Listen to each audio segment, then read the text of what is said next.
Pain is often misunderstood. We grow up believing it is something to avoid, something that signals danger or failure. But what if pain wasn't the enemy? What if it was the messenger? A voice trying to show us something we've ignored for too long. Pain doesn't come to punish us. It comes to prepare us. It whispers lessons about our limits, our values, and the parts of us that are still untested. When everything feels comfortable, growth is slow. We stay where things are safe, predictable, and familiar. But pain disrupts that comfort. It forces us to look inward, to question what we truly believe about ourselves. It challenges the identity we've built. The one that says, this is who I am, and this is all I can do. Pain exposes how small that definition really is. It invites us to expand it. The most transformative people aren't the ones who never felt pain, they're the ones who learned to listen to it. They didn't let it define them, but they didn't ignore it either. They sat with it. They asked, what is this trying to teach me? That simple question turns pain from an obstacle into a compass. It points us toward the very thing we need to face in order to evolve. Think about every meaningful breakthrough in your life. It probably came after a difficult moment. A loss, a rejection, a disappointment. Those moments hurt deeply, yet they shaped your perspective, refined your strength, and forced you to adapt. Pain strips away illusion. It leaves only truth, what matters, what doesn't, and what you're truly capable of enduring. Pain also reveals resilience in its rawest form.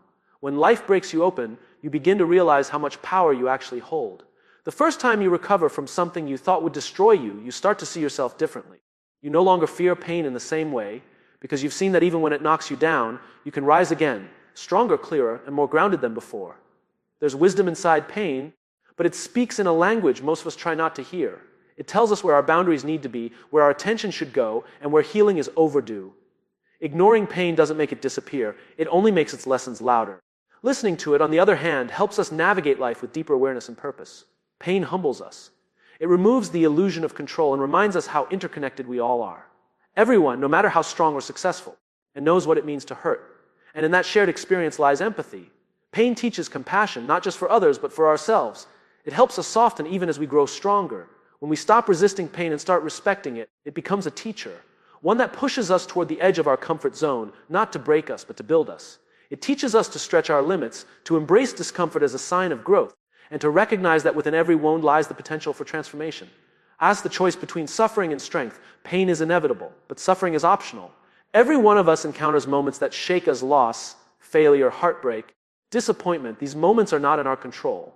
What is in our control is the story we tell ourselves about them. We can see them as proof that life is cruel or as invitations to uncover our inner strength.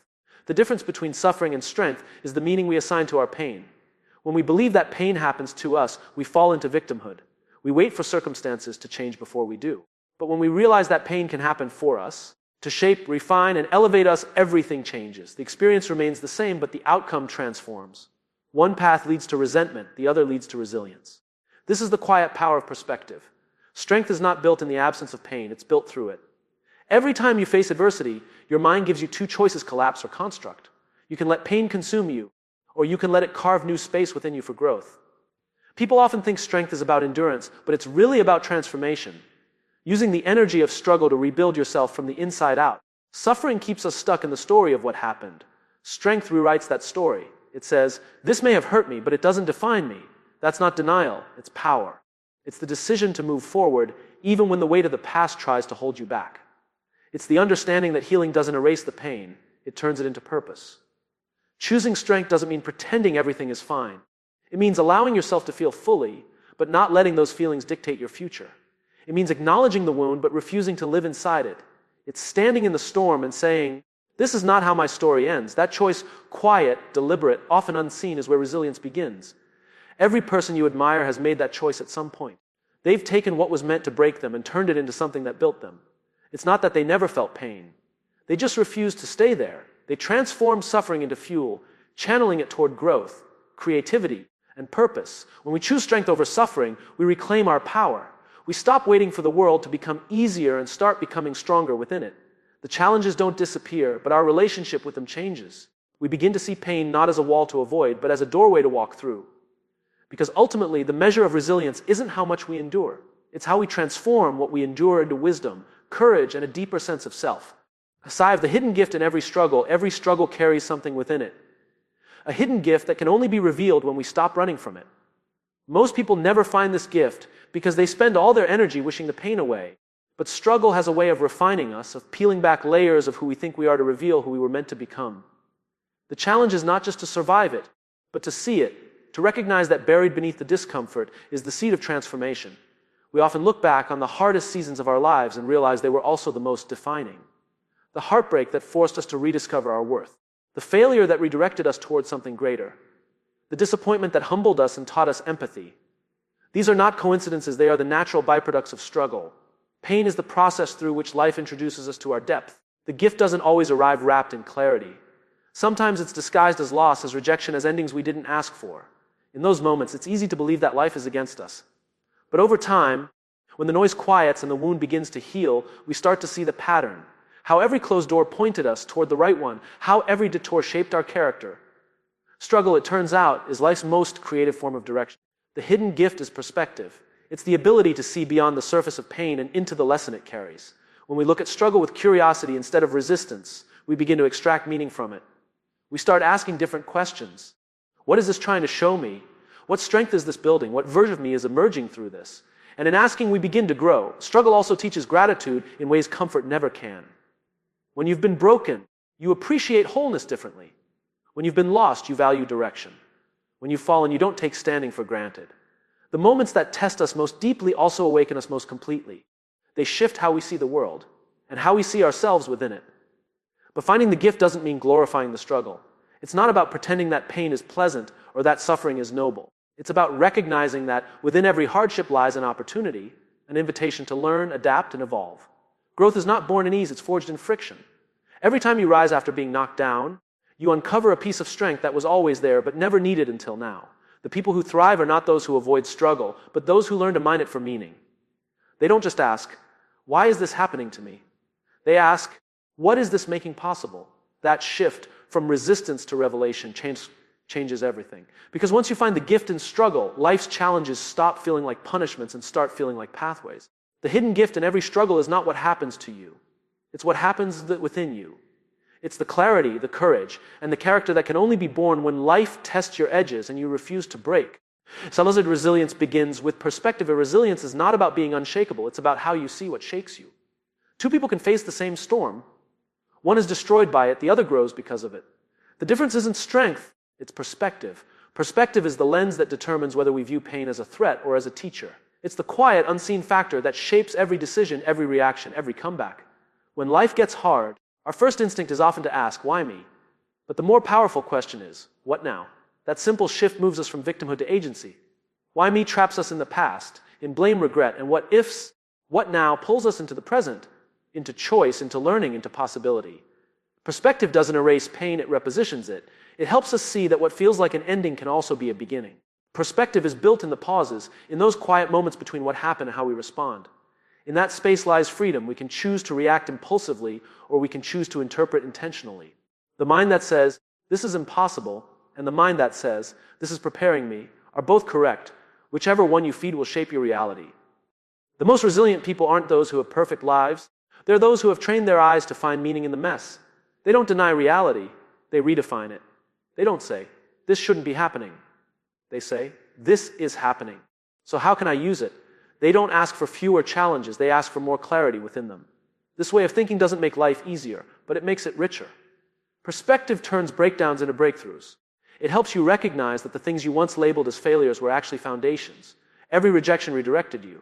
Every delay developed patience. Every mistake sharpened wisdom. Resilience isn't born from perfection. It's born from perception, from the ability to see progress in pain and lessons in loss. But perspective doesn't appear automatically. It's cultivated. It's a daily practice of zooming out, of looking at your life not just from within the moment, but from beyond it. When you can step back and see your story as a whole, the pain starts to make sense. You realize that this chapter, however difficult, is not your story, it's part of your story. That understanding alone gives you the strength to keep turning pages. Our perception determines our power. When we see pain as punishment, we shrink. When we see it as preparation, we rise. The world doesn't need people who never fall. It needs people who fall, reflect, and return with new eyes. Perspective is what gives meaning to resilience. It's what turns endurance into evolution. The truth is, resilience begins the moment you decide to see differently. It's the courage to find light in the dark, to extract purpose from the struggle, and to believe that even in chaos, life is still working for you, not against you. For say emotion is his energy. Learn to channel emotions are not weaknesses, they are signals. They are the raw energy of our inner world trying to communicate something vital. Anger, fear, sadness, frustration. These are not enemies to silence, but messengers to understand. The problem is not that we feel too much, but that we've never been taught what to do with what we feel. We suppress, we hide, we numb. Yet, when emotion is buried, it doesn't die. It transforms into tension, burnout, or bitterness. The key is not to control emotion, but to channel it. Every emotion carries energy, and energy always demands movement. When you feel anger, it's energy demanding direction. When you feel fear, it's energy demanding awareness. When you feel grief, it's energy demanding release. If we learn to harness that energy instead of resisting it, we can turn emotional chaos into creative clarity. Emotion, when channeled, becomes momentum, the fuel that moves us from breakdown to breakthrough. Think about anger. Left unmanaged, it destroys. But when directed, it becomes determination. Many of the world's greatest achievements were born from frustration. From people saying, this isn't right, and I'm going to change it. The same energy that can burn bridges can also build them. The difference lies in direction. Emotion only becomes destructive when it has nowhere to go. Fear, too, carries tremendous power. It's not just a warning, it's awareness heightened. Fear tells us where our edges are, and edges are where growth happens. When we run from fear, it grows louder. When we face it, it starts to guide us. Courage isn't the absence of fear, it's the decision to move forward with it. Channeling fear into preparation, focus, and alertness transforms paralysis into progress. Even sadness, often seen as weakness, holds deep potential. It connects us to empathy, to reflection, to meaning. It reminds us of what we value, of what matters enough to hurt. When we allow sadness to speak, through writing, art, conversation, or silence, it purifies our perspective. It grounds us in authenticity. Emotion is not a storm to survive, it's a current we can learn to swim with. When we channel emotion, we reclaim control over its impact. We stop being at the mercy of what we feel and start becoming the sculptors of it. The energy that once overwhelmed us begins to serve us. The sadness that once slowed us down begins to deepen our humanity. The anger that once consumed us becomes the spark for action. Emotion becomes not an obstacle, but an ally. Resilience is not emotional suppression, it's emotional intelligence. It's knowing when to release, when to redirect, and when to rest. It's learning to pause before reacting and ask, what is this emotion asking of me? That question alone can turn volatility into vision. It transforms reactive energy into responsive clarity. Emotion is energy in motion. When you learn to guide that motion, to give your feelings purpose, expression, and flow, you stop being controlled by your inner world and start co-creating with it. That's where true resilience lives, not in ignoring emotion, but in mastering its movement. Ask the power of small wins in hard times. When life feels heavy, we often believe that only big victories can lift us up. We wait for breakthroughs, for some dramatic change that proves we're moving forward. But resilience is not built in leaps, it's built in steps. Small wins are the quiet architects of strength. They are proof that progress is possible, even when everything feels impossible. In hard times, our focus narrows. The mountain ahead feels too high, the path too long. But the secret is not to conquer the mountain, it's to take the next step. One email sent, one workout finished, one honest conversation had. These small wins may seem insignificant in the moment, but they accumulate. Over time, they form the foundation of momentum. Each step whispers, you can keep going. So small wins create evidence. Evidence that you are capable, that you are moving, that you haven't given up. In moments of despair, logic fails, but evidence saves. The brain learns through experience, and every small success tells your nervous system, we are safe, we are adapting, we are progressing. That's how resilience rewires itself, not in the grand moments of triumph, but in the consistent choice to act when it would be easier to stop. When you focus on small wins, you reclaim your sense of control. You can't always control the outcome, but you can control your effort. You can control your attitude, your attention, your actions. And when everything around you feels uncertain, that small pocket of control becomes power. It gives you direction when life feels disoriented. The power of small wins is that they transform identity. Each time you choose to show up, even a little, you reinforce a belief. I'm the kind of person who keeps moving. That belief is the root of resilience. Big victories are moments, but small wins are habits. They are the daily proof that strength is not a trait, it's a practice. Small wins also anchor you in the present. When the future feels overwhelming, focusing on what you can do today keeps anxiety from taking over. It shifts your energy from rumination to action. You stop asking, how will I get through this year? And start asking, what can I do in the next hour? That shift from the abstract to the immediate is where hope begins to grow again. In seasons of pain, small wins remind us that healing isn't linear, but it is happening. They teach us that we don't need to rebuild everything at once. We just need to keep moving one piece at a time. The courage to take a small step, especially when your heart feels heavy, is not a minor act, it's an act of rebellion against despair. The truth is, resilience rarely looks heroic in real time. It looks like persistence. It looks like quiet effort. It looks like someone who decides, just for today, not to give up. And over time, those tiny, ordinary acts of perseverance become extraordinary proof of strength. That even in your hardest moments, you are still moving forward. Ask your story can save someone else. Every scar tells a story, not a weakness, but a survival. The moments you thought broke you are the very moments that connect you most deeply to others. We live in a world obsessed with appearing strong, yet true strength is often found in the courage to be seen, fully, honestly, imperfectly. Your story, with all its pain and imperfection, has the power to reach someone who believes they're alone in theirs. People don't connect with perfection, they connect with authenticity. When you share where you've fallen and how you rose, you give others permission to rise too. Your vulnerability becomes their hope. It says, if they made it through that, maybe I can too. And in that moment, your pain becomes something larger than yourself. It becomes purpose. The very thing that once wounded you begins to heal others. We often underestimate the impact of our own stories because we compare them to someone else's. But the truth is, no story is too small when it carries truth. Maybe your story won't fill an auditorium, but it might fill a heart that's about to give up. The power of your story isn't in its scale. It's in its honesty. It's not about being extraordinary. It's about being real. Sharing your story doesn't mean you have everything figured out. It means you've decided that your pain will no longer control you. When you speak from your scars, instead of your wounds, you speak from strength. You remind people that healing is possible. Not because life suddenly got easier, but because you learned to navigate it differently. That kind of honesty creates connection deeper than any motivational quote ever could. Sometimes the person who needs to hear your story most is sitting right next to you. The friend who hides behind a smile. The colleague who seems fine but is barely holding it together. The stranger who's fighting a battle you can't see. When you choose to speak up, you offer them something rare, understanding without judgment, empathy without pity, hope without condition. Your story doesn't have to be polished, it just has to be shared. When you own it, you take back the power it once had over you. You turn pain into language, and language into light. You become a mirror for others to see that brokenness and beauty can coexist. You show that healing isn't the absence of struggle, but the integration of it.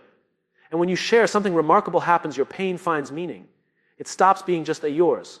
It becomes part of a collective strength, a chain of courage that connects people who might never meet, but who understand each other deeply. That's the quiet magic of storytelling. It transforms suffering into solidarity.